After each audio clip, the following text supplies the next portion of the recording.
Selamat malam, salam sejahtera untuk kita semua. Salam sehat, sahabat TV Kader Bangsa yang saya hormati, yang saya cintai.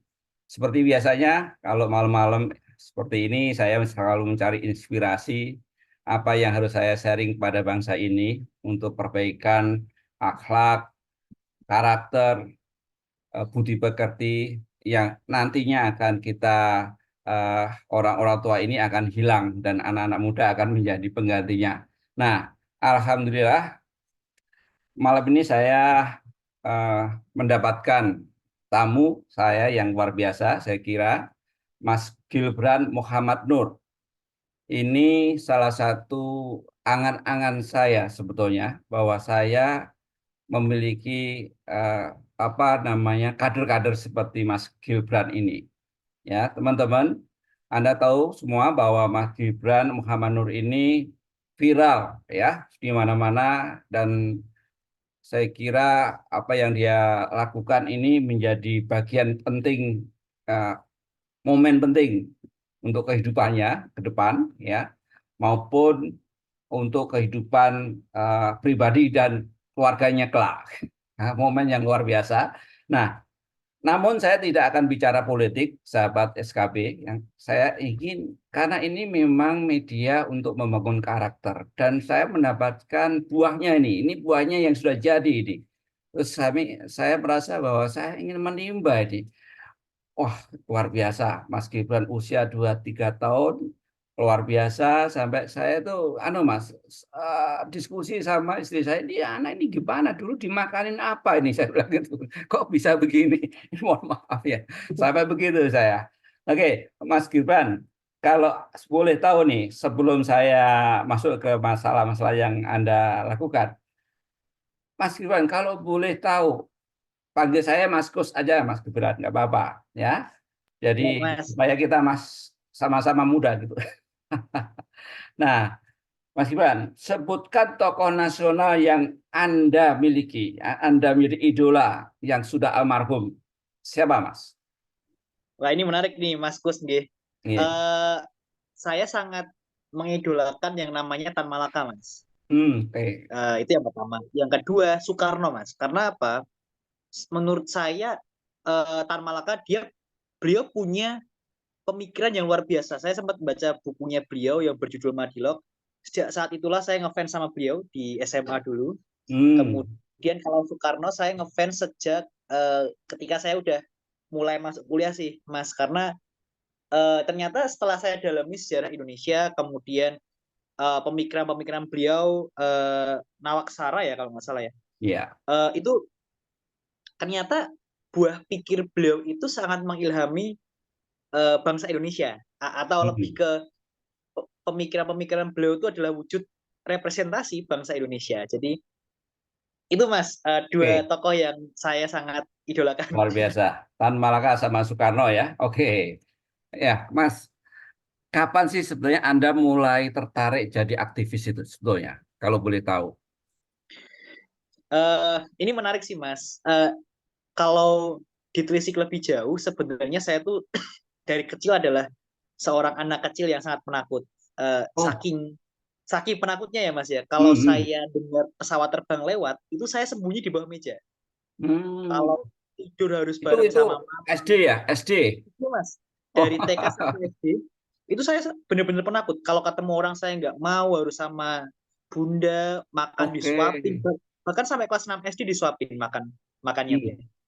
Nah, mulai beranjak SMP tuh Mas. SMP saya masuk ke Islamic boarding school, yang semula makan disiapin bunda, tidur ditemenin, tiba-tiba harus tidur dengan orang asing, kemudian makan ambil sendiri, Hmm. bangunin ya bangun sendiri gitu kan. Oh, SMP itu boarding ya? Ya boarding Mas. Dan itu Oke. saya mulai mulai tidak betah sekali itu kan Mas. Ya, ya, ya, Cuman ya, ya. justru ketika itu tiba-tiba saya kepikiran Mas, kalau misal saya tidak melakukan apapun, saya gabut ya, Hmm. ya nanti bakal cuma nangis terus. Karena Hmm. fun fact-nya adalah ketika saya pertama kali masuk eh, boarding school itu saya nangis Mas, nggak betah lah. Oke, oke, oke. Setiap hari mesti nangis ya. Nah, saya mikir tuh Mas, kalau misal saya tidak melakukan sesuatu aktivitas, saya akan terus sedih gitu kan. Saya harus mengalihkan kesedihan ini. Akhirnya saya aktif Mas, mulai dari PMR, OSIS, bahkan di SMP itu saya sempat menjabat sebagai wakil ketua OSIS. Dan akhirnya justru malah saya semakin cinta Mas dengan organisasi.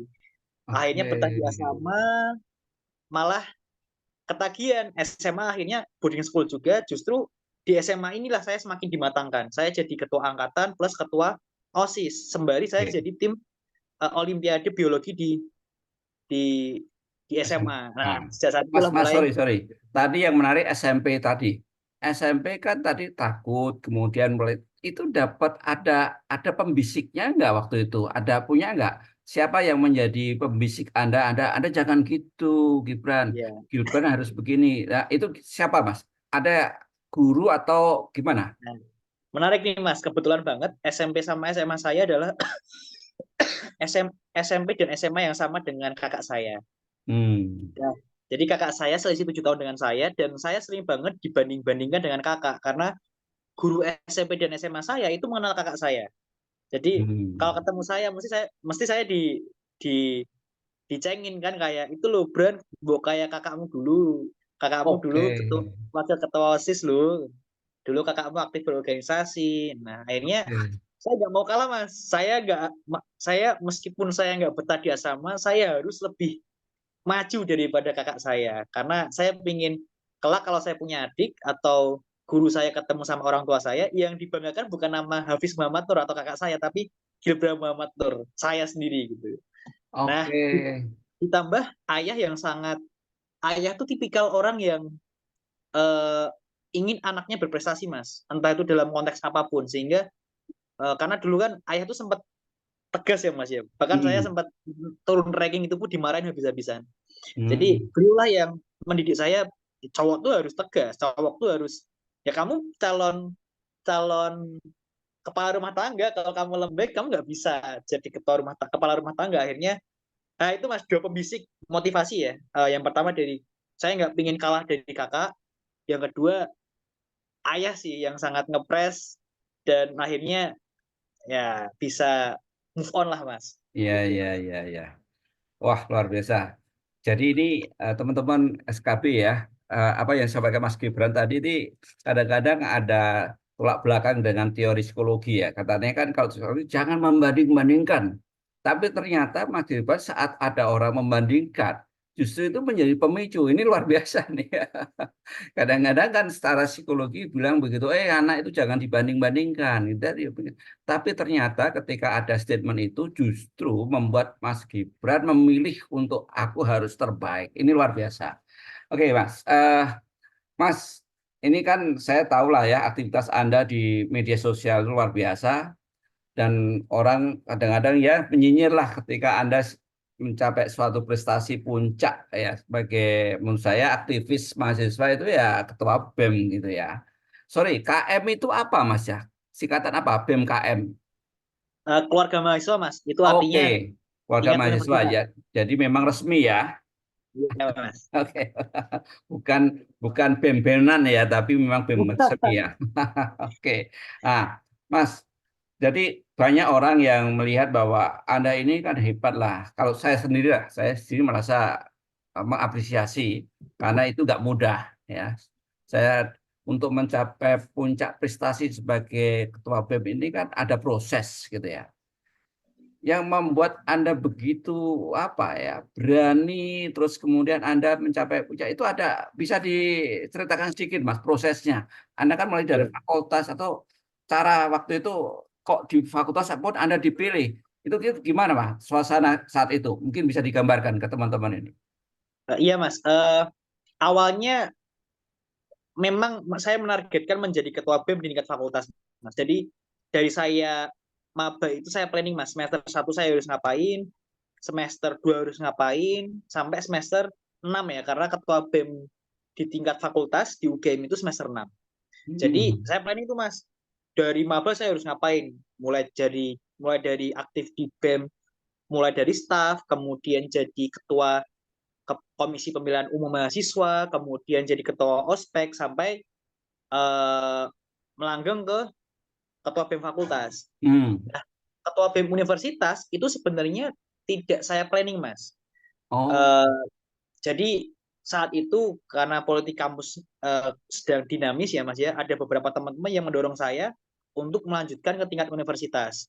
Nah, hmm. saya berpikir mas saat itu, ketua pencalonan ketua BEM ini tidak akan muncul lagi di lain waktu mas, karena nggak mungkin saya sudah lulus atau udah wisuda tiba-tiba mencalonkan diri sebagai ketua BEM UGM, nggak mungkin. Sehingga saya berpikir bahwa kalau tidak sekarang kapan lagi. Bukan saya mengincar kemenangan, tapi yang saya incar adalah pengalaman yang saya terima. Karena pengalaman mencalonkan diri sebagai ketua BEM universitas itu tidak akan sama.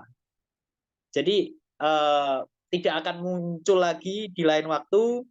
Dan menurut saya ya ini kesempatan yang emas, tidak akan terulang kedua kalinya. Dan Hmm. setelah saya coba, justru malah menang mas. Dan saya rasa 1 tahun ini adalah 1 tahun yang paling berharga dalam hidup saya. Masya Allah, luar Pengalaman-pengalamannya biasa. sangat berharga dan tidak akan terbeli dimanapun. Iya, iya. Nah, itu yang Sebuah keinginan yang kuat dan itu tercapai itu luar biasa ya Mas ya. Oke, oke, oke. Mas, sorry. Aktivitas Anda ini semuanya orang tua diketahui orang tua dan oke, tahu. Di- iya Mas, bahkan sebelum saya mencalonkan diri, saya nelpon dulu kepada Bapak Ibu ya. Hmm. Saya minta saran beliau karena kalau di UGM itu Mas, kalau saya jadi ketua BEM universitas, mau nggak mau saya harus molor minimal itu 1 semester. Jadi Hmm. Oke. kalau ditambah kalau belum ngerjain skripsi ya maksimal 5 tahun, minimal 5 tahun, 5 tahun harus baru bisa selesai. Padahal saya sudah ditawarin S2 di Hiroshima oleh eh, doktor di Hiroshima karena sempat exchange ke sana. Iya. Dan beliau malah menjanjikan dan menawarkan saya, tapi ketika saya konsultasi dengan orang tua, beliau malah menyarankan ambil ketua BEM-nya yang Hiroshima hold dulu, karena Hiroshima bisa nanti-nanti, tapi kalau ketua BEM UGM nggak bisa nanti-nanti, harus sekarang. Oke.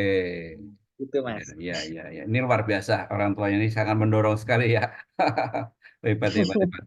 Ya, Mas. Oke, tadi sudah menceritakan ya, ada kegiatan Anda di SMP dan SMP itu sudah ada tanda-tanda jadi aktivis karena suka membaca tuh kan. Saya lihatnya ya. Ya. Ah, kan saya lihat di IG Anda ini ada yang nyinyir gitu ya. Wah, semester 9 pantesan gitu ya. Mas, ternyata alasannya tadi ya. Anda memilih untuk itu karena memang ini kesempatan. Dari kesempatan Mas Gibran ini memilih jadi ketua BM atau meneruskan S2 di, Jepang ya. Waktu itu ada peluang di sana karena percepatan ya di luar biasa. Oke. Mas, ini sedikit lah tentang demokrasi di Indonesia nih. Nah, kalau Anda lihat demokrasi di Indonesia, seandainya Anda disuruh menilai 1 sampai 10, ini posisinya di angka berapa? Ini pertanyaan menjebak mas, mas Gus. Cuman ini menarik mas. Saya tipikal orang yang optimis ya mas ya. Artinya Hmm, ya saya mengkritik habis-habisan Presiden Jokowi, tapi saya di sisi lain tetap optimis bahwa kelak bangsa ini akan menjadi bangsa yang semakin besar. Jadi hmm, kalau ditanya demokrasi sekarang seperti apa, saya tidak akan mengatakan 0, saya tidak akan mengatakan 10. Sekarang saya lihat mungkin di angka 4, Mas. Karena apa? hmm. Oke. Saya melihat selain demokrasi yang cacat ya, karena kan Indonesia termasuk demokrasi yang cacat, saya melihat demokrasi Indonesia itu masih di tahap demokrasi semu. Artinya apa? Ya sekarang emang boleh kita ngobrol apapun, kita menyampaikan apapun, bebas itu boleh memang. Cuman mulai itu timbul represi dengan cara yang halus, Hmm, membenturkan antara horizontal dengan horizontal. Jadi hmm, misal saya kemarin mengkritik Presiden Jokowi, kemudian akun Instagram saya diserang oleh para buzzer. ya, Kemudian saya memang tidak ada intimidasi secara fisik, cuman intimidasi secara sosial media, kemudian secara apa namanya buzzer itu kencang sekali. Apalagi hmm, sekarang kan udah ada mas revisi UU ITE ya, yang ya, cukup riskan menjadi alat kriminalisasi. Nah, hmm. tapi di sisi lain ada plusnya mas, demokrasi kita saya rasa tidak semengerikan negara-negara komunis ya. Jadi kita masih bisa uh, menyampaikan meskipun tadi ya ada semacam intimidasi semu ya, seperti buzzer dan segala macam lain. Cuman saya optimis Indonesia akan bisa menjadi lebih baik. Yang penting Oh, sadar bahwa demokrasi itu bukan hal yang menakutkan kok. iya. Nah, untuk itu saya menarik sekali apa yang Anda sampaikan tadi ya. Nilainya 4 ya, Mas. Hebat, hebat. Ya, apa yang rencana Anda perjuangkan untuk agar ya minimal menjadi 7 atau 8 lah gitu di negeri ini tentang demokrasi dengan apa cara perspektif Anda bagaimana Anda seorang pemuda menenggelamkan diri pada arena yang mana Anda sehingga cita-cita Mas Gibran bahwa Indonesia ini akan maju dalam demokrasi sampai nilainya kira-kira 7 8 gitu, nggak usah 10 lah ya, karena di Amerika sendiri juga nggak nyampe 10 gitu ya, negara yang katanya bapaknya demokrasi gitu. Nah, itu apa yang ingin Anda lakukan tentang soal ini dulu, Mas? Ini menarik Mas Gus. Saya punya cita-cita yang saya rasa akan menjadi cita-cita sepanjang masa negeri ini, yaitu mencerdaskan kehidupan bangsa. Kenapa kecerdasan kehidupan bangsa dengan demokrasi itu harusnya sangat berkorelasi gitu. Demokrasi itu akan semakin sehat ketika uh, publik atau masyarakatnya adalah masyarakat yang terliterasi atau tercerdaskan. Karena apa? Dalam demokrasi kan one man one vote, artinya semua dianggap sama gitu. Oleh karena itu perlu nih Mas peningkatan atau pemerataan tingkat kecerdasan dan literasi masyarakat secara umum. Hmm. IQ kita rata-rata masih di angka 78 dan itu sangat miris Mas. Jadi Hmm. apa yang bisa apa yang seharusnya bisa dilakukan adalah sekarang ya mencerdaskan kehidupan bangsa, permudah Hmm. akses pendidikan. Karena saya rasa dengan uh, kondisi bangsa yang semakin cerdas, kemudian akses pendidikan yang semakin luas, demokrasi kita akan menjadi demokrasi yang berintelektual. Kalau saya Hmm. nyebutnya intelektualisasi demokrasi. Jadi demokrasi kita yang tidak hanya sebatas demokrasi patronase, demokrasi yang fokus pada figur, tapi fokus pada ide dan gagasan. Hmm. Gitu Mas Gus. Iya, iya, iya, iya, iya. Wah, luar biasa nih. Nah, eh banyak yang menyerbu ya IG Anda yang luar biasa. Saya juga ikut prihatin. Kira-kira Anda saat diserbu di stresnya kayak apa, Mas? Yang pertama, saya jujur sempat down ya Mas ya. Cuman saya berpikir bahwa uh, saya yakin bahwa mereka ya itu buzzer, artinya itu gerakan yang terorganisir, ada pihak entitas politik yang tidak suka dengan apa yang saya lakukan. Selama apa yang saya lakukan itu benar dan apa yang saya lakukan itu ada value-nya, kenapa saya harus mundur gitu. Hmm. Bahkan saya sempat dinasihati oleh teman-teman bahwa apa yang kamu dapat sekarang, Bran, itu adalah suatu ujian gitu. Artinya jangan kamu lihat ini sebagai sebuah cobaan, tapi lihat ini sebagai sebuah tantangan dan permainan. Jangan baper, jangan merasa dikucilkan, karena sejatinya banyak banget yang mendukung. Alumni-alumni, kemudian teman-teman, itu masih banyak yang mendukung dan sangat mensupport, sehingga saya harus mengalihkan perhatian dari yang negatif ke positif, Mas. Kalau ingin kita sebagai tokoh yang tetap ingin menyuarakan sesuatu harus tetap settle dan kalau kata orang Jawa bakoh lah, gitu Mas. Nah, ini kan orang kadang-kadang nggak bahaya nih kah, gitu kan? Bahaya dalam konteks, waduh, ngomong gitu berani banget. Orang yang pro kontra pastilah itu ya, ada yang setuju dan yang tidak setuju. Tapi ini saya sih mengapresiasi tentang keberanian. Nah, muncul soal keberanian tadi. Mas, Anda kan bilang tadi ya, Anda belajar dari masalah dari SMP, kemudian Anda tertarik akhirnya menjadi wakil ketua OSIS, dan SMA menjadi ketua OSIS. Nah, kalau tingkat keberanian Anda itu karena dukungan oleh pihak lingkungan teman-teman atau memang Anda dari mulai kan waktu itu katanya jadi orang yang agak pemberani kan, takut kalau ada ini pesawat tadi di bawah. Nah, saat terlatih merasa Anda eh, cukup berani itu saat di mana ya? Di SMP atau di SMA atau waktu mahasiswa ini dipupuk sekaligus itu.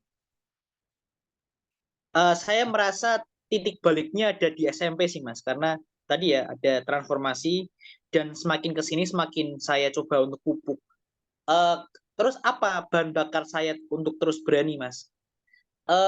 Selama keberanian itu tidak membuat saya mati dan Hmm. selama eh, apa namanya apa yang saya katakan benar, saya tidak akan takut. Demi kebenaran hanya Tuhan yang kutakutkan. Jadi itu masih yang apa namanya menjadi prinsip saya ya. Apalagi Ya, ya. tadi Mas, saya selalu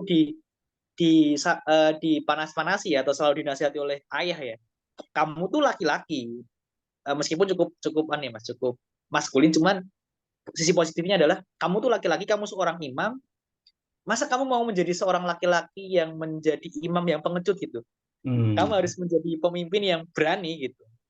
Meskipun harus ada kata hati-hati di belakangnya. Jadi berani dan hati-hati. Hmm. Gitu, Mas. Ya, ya, ya, ya, ya.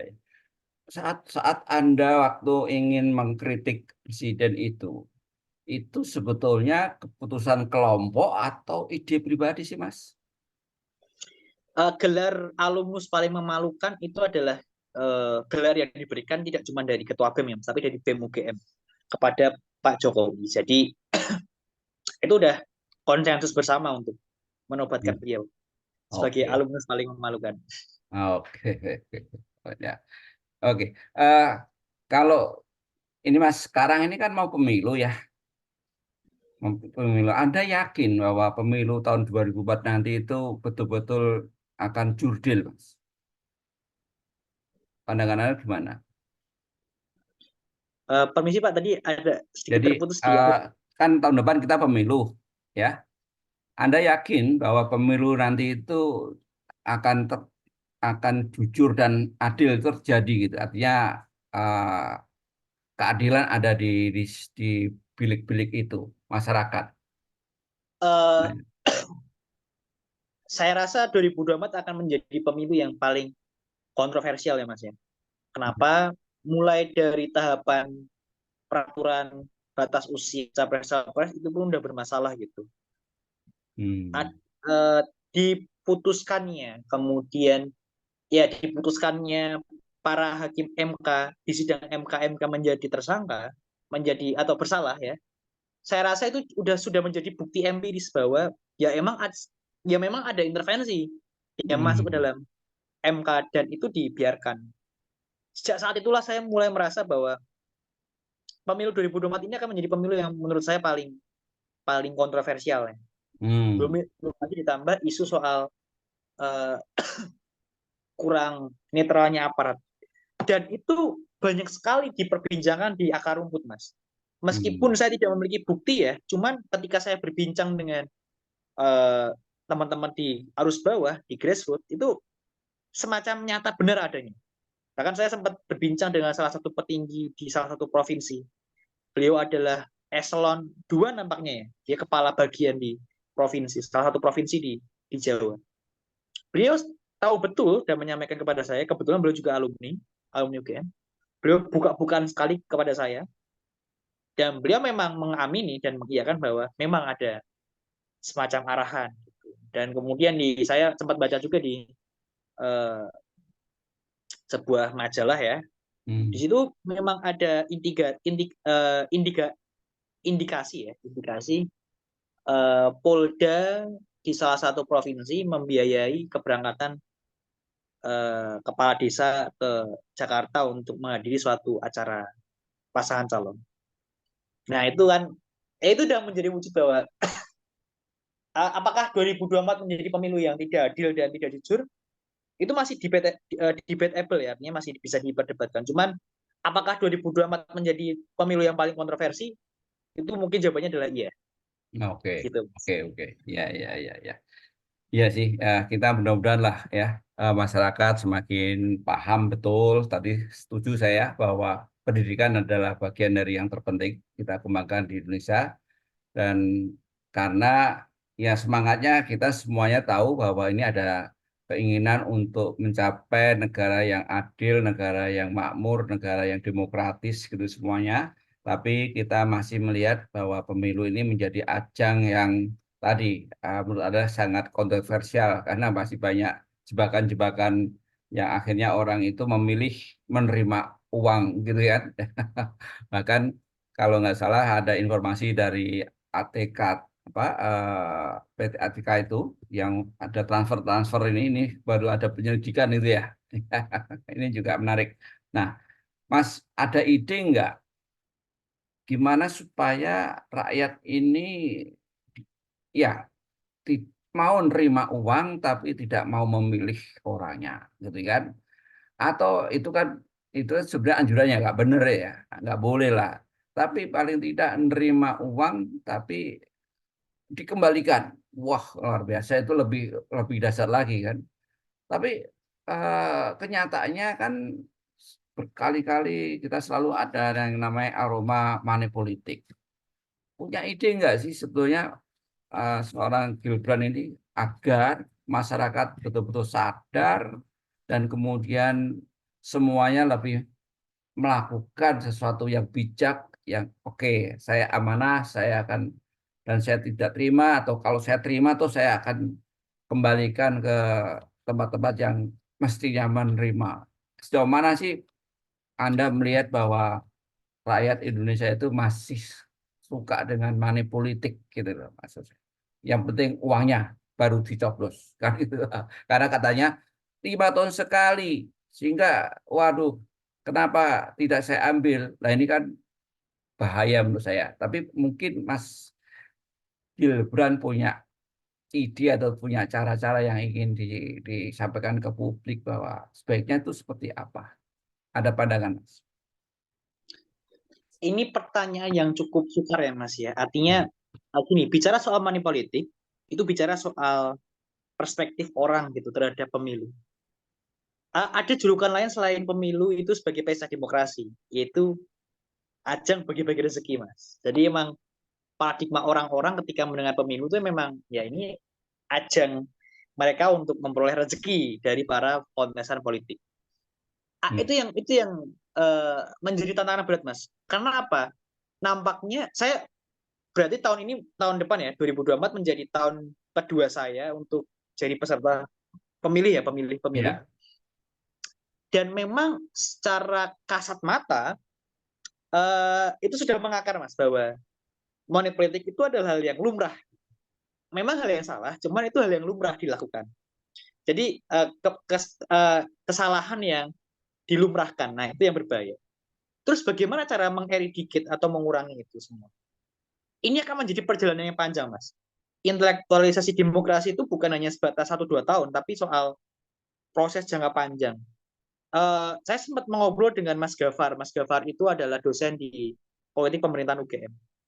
Beliau menceritakan bahwa di Amerika itu kalau ada orang money politik justru dihujat si kontestannya karena terkesan meremehkan masyarakat, hak suara hanya dibeli dengan uang gitu. Sehingga masalahnya adalah tadi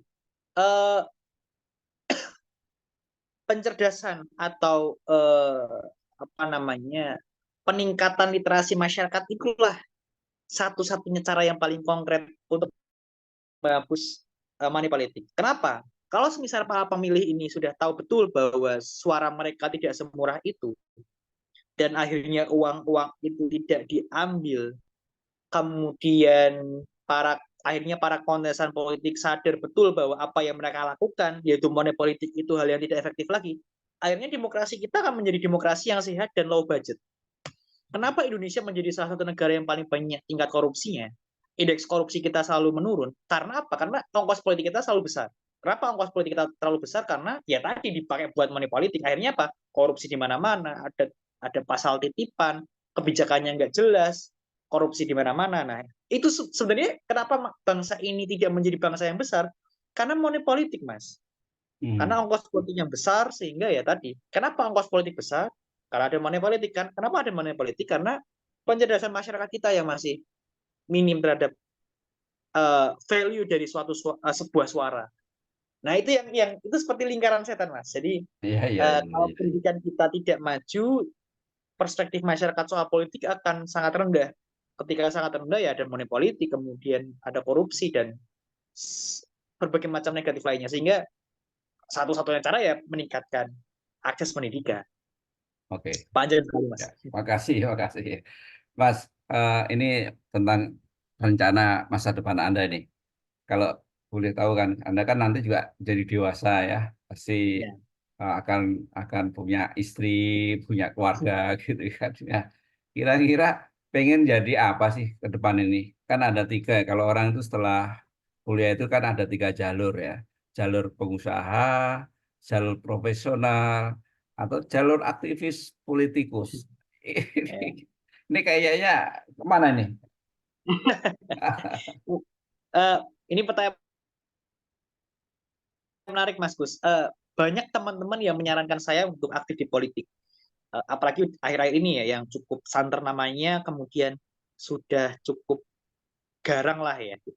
Cuman saya masih belum bisa move on dari kata dosen, Mas. Saya pengen jadi dosen sebenarnya. Jadi Oke. itu saya masih belum bisa move on lah dari cita-cita saya menjadi seorang dosen. Jadi kalau ditanya sekarang masih pengen jadi apa? Masih berat jadi dosen, Mas. Oke, luar biasa ya. Inilah ternyata teman-teman sahabat TV kader bangsa Indonesia, saya nggak mengira nih. Saya pikir jawabannya akan jadi politikus gitu. Ini luar biasa.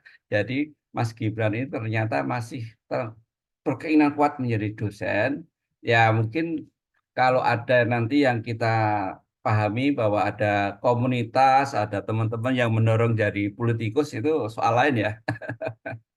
Soal lain itu tadi. Oke, sahabat TV Kader Indonesia, inilah bukti ketika orang tua menyadari bahwa aktivis itu tidak ada masalah, aktivis juga menjadi bagian dari cara untuk menaikkan tangga profesionalisme. Jadi saya pikir apa yang dilakukan Mas Gibran tadi itu tidak semata-mata ingin jadi politikus, tapi ini karena ada situasi yang mendesak, mau apa ya, mendesak dalam situasi yang seperti ini, sehingga apa yang dilakukan Mas Gibran ini semata-mata ad hoc gitu ya, terjadi ya saat itu gitu ya, tidak pikir karena situasi yang luar biasa saat ini. Ini pandangan seorang Gibran Muhammad Nur yang luar biasa.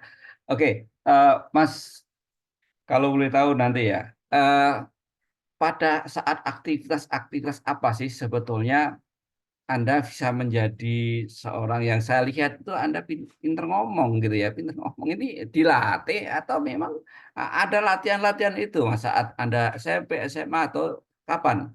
Karena tanpa latihan kan susah itu atau ada praktek-praktek seperti itu yang Anda rasakan Anda bisa ngomong itu. Wah, makasih Mas Gus pertanyaannya. Ya, apa ya? Jujur saya tidak punya anu sih Mas, tidak ada kelas khusus untuk public speaking ya. Cuman punya dua sih Mas. Pertama, memang benar eh, latihan membuat kesempurnaan, artinya yuk kita harus berani Hmm. untuk ngomong di depan umum gitu Mas. Kalau kita tidak berani mencoba, kita tidak akan tahu rasanya gitu. Itu yang pertama. Yang kedua, perbanyak membaca Mas. Karena ketika kita suka membaca, kosakata dan apa namanya horizon khasanah keilmuan kita akan memperluas, ekspansinya besar sehingga kita memprediksi itu enak dan kita jadi semakin pede karena ibaratnya kita udah punya banyak amunisi untuk menyampaikan pendapat sehingga tidak ada keraguan di situ. Karena menurut saya kalau kita pingin public speaking yang bagus, jangan ada keraguan dalam diri untuk menyampaikan sesuatu. Nah, bagaimana cara agar dalam diri tidak ada keraguan? Ya kita harus perbanyak ilmu dan khasanah. Dari mana ya? Dari membaca gitu.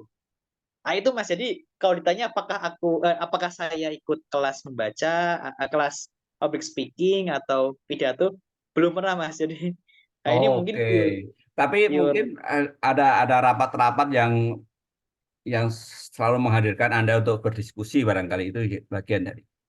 benar Mas. Jadi emang memang perlu sih Mas. Latihan itu memang perlu. Jadi teman-teman jangan takut ya untuk memimpin rapat. Toh kita juga masih mahasiswa gitu. Maksudnya kalau kita berbuat kesalahan itu hal yang wajar. Nah, Justru itu. sekarang ini mahasiswa kita harus sering berbuat salah untuk mencari mengeksplor sesuatu. Jadi jangan takut lah, karena kalau teman-teman takut, eman-eman masa mudanya gitu. Gitu Mas. Luar biasa, luar biasa. Mas, ini terakhir ya, ini karena Anda saya kira banyak yang ingin menghubungi Anda ini, ajak bicara. Di kami ini, di SKB ini ada beberapa karakter yang ingin kita bangun itu ya. Dari orang itu harus jujur, peduli, disiplin, berani dan kompeten. Kira-kira dari 5 value ini, apakah Mas Gibran merasa semuanya sudah hadir di diri Anda? Atau apa yang kira-kira belum?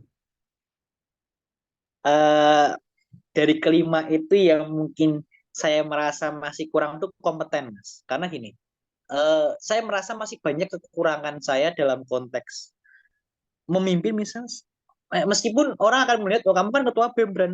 Tidak, saya masih punya banyak membuat kesalahan dalam membuat sebuah keputusan. Dan saya merasa kalau ditanya apakah kabinet saya berhasil atau gagal, saya masih belum bisa menjawab berhasil gitu. Jadi ada semacam bukan penyesalan sih Mas, lebih ke ada ketidaksempurnaan dalam kabinet saya gitu. Dan apalagi kalau bicara soal konteks peternakan ya Mas ya, saya ya Hmm. meskipun mungkin IP masih kumlot lah, cuman kalau dalam praktek kemudian dalam ilmu-ilmu peternakan kadang saya suka lupa dan saya merasa tidak kompeten dalam beberapa hal. Jadi itu masih yang jadi persoalannya dari 5 tadi. Oke. Wah, terima kasih. Jadi kalau Anda sudah mencapai tahap itu luar biasa, Mas. Jadi memang kejujuran, kepedulian, kedisiplinan, dan Anda cukup tadi berani. Ini menjadi sosok memang yang ada nempel di Mas Gibran Muhammad Nur. Luar biasa. Mas, terakhir, apa pesan Anda untuk orang tua-tua Indonesia, Mas? Khususnya kepada anak-anak muda mereka miliki. Ini mungkin untuk orang tua, nggih, Bapak Ibu sekalian, jangan takut anaknya untuk aktif karena orang pintar tuh banyak, Bu, Pak. Di UGM aja 70% lulusannya itu cum laude setiap tahunnya. Jadi anak Bapak Ibu harus menjadi anak yang berbeda gitu. Nah, bagaimana cara menjadi anak yang berbeda? Ya aktif berorganisasi, aktif lomba, dan segala macam. Jadilah pembeda dibandingkan para lulusan pintar lainnya. Nah, buat teman-teman yang masih muda, jangan takut mencoba, mari bersalah, carilah kesalahan sebanyak mungkin di masa muda, karena pengalaman dan pelajaran itulah yang menjadi bahan bagi kita kelak nanti di usia tua menjadi sosok yang bijaksana. Jangan takut dan jangan menyesal membuat kesalahan di masa muda. Yang penting kesalahannya kesalahan yang inovatif. Kita membuat kesalahan karena kita mencoba suatu hal yang baru, tidak membuat kesalahan yang ranahnya negatif dan kemaksiatan. Jadi saran saya, cobalah apapun selama itu positif dan tetap semangat karena saya yakin di masa muda inilah kita merasa menjadi sosok yang paling sengsara, merasa paling banyak cobaannya, dan intinya semangat saja dan teruslah untuk menerabas segala jalan yang ada. Gitu Mas Gus. Oke, terima kasih Mas Gibran Muhammad Nur. Kapan-kapan saya sambung ya, luar biasa. Teman-teman, sahabat TV Kader Bangsa Indonesia yang saya hormati, itulah cuplikan apa yang saya disampaikan oleh Mas Gibran. Komplit buat saya, karena kader bangsa ini ya inilah ya. Beliau tadi ternyata orangnya tidak ambisius untuk jadi politikus, tapi tetap menjadi seorang dosen, gitu kan, inginannya. Tapi kalau nanti di tengah-tengah ada godaan dan ada yang lebih memantapkan untuk jadi politikus, nggak ada masalah, Mas. Itu penting, soalnya itu juga penting bekerja sebagai politikus. Yang penting jadi politikus yang benar, gitu kan, yang betul-betul untuk kepentingan rakyat dan untuk bangsa ini. Nah, teman-teman, pemirsa TV Kader Bangsa Indonesia, kalau Anda cermati dari apa yang disampaikan Mas Gibran tadi, dia sejak kecil sudah bersinggungan dengan apa yang namanya aktivitas, ya. Beliau tadi mengatakan bahwa dia sendiri orangnya non asertif, artinya orang yang cukup takut dengan kondisi-kondisi yang mendebar-debarkan. Tadi kata kalau ada pesawat dia di bawah meja itu benar. Tapi ketika ada proses SMP, ada tantangan, justru dia melejit di sini. Kemudian SMA menjadi ketua OSIS. Mahasiswa sudah pasti banyak aktivitasnya dan saya dengar juga banyak ngikutin ekstrakurikuler di di luar kampus ya. Jadi kematangan Mas Gibran Muhammad Nur ini tidak hanya satu kali tapi berkali gesekan dengan temennya Ini luar biasa.